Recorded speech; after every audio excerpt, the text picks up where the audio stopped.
Kia tahuri ake anō ki ngā kaupapa e hāngai tonu ana ki te rā nui o Waitangi.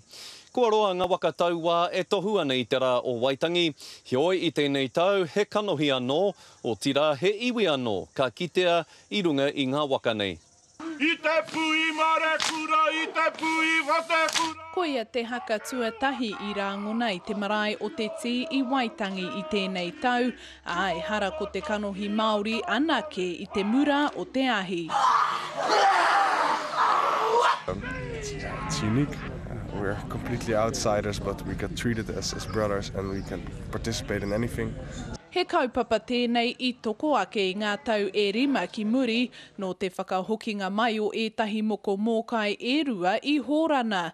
Nā te whai whakaaro nui o taua whenua, ka whakaritea e toi Māori he taonga whakamaioha i taua whanaungatanga.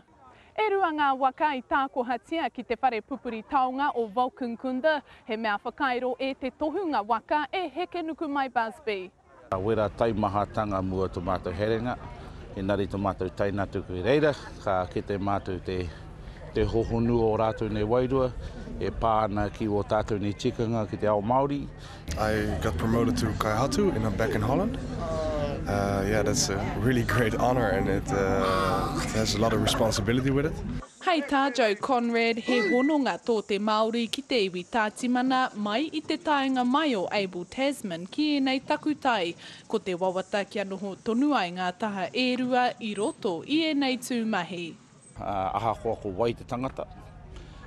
A koe mangu e mā, e haina mana, e kachi mana e nā mea kata, kore te waka e kahore i a koe. It really is an honor to be here because it means a lot to you. So being part of it and being in waka and singing with the girls, yeah, it's really an honor. I tua e ngā mahi whakanui i te rā o Waitangi, kua whakaritea kia haria rātau ki te rohe o Tūhoi, mō ngā mahi o roto i te puihi. Heoi i mua i te whai i te honoa te kiore, me tūhoi hoi atu ki te whare tapu o ngā puhi. Mikey Sherman, Te Karere.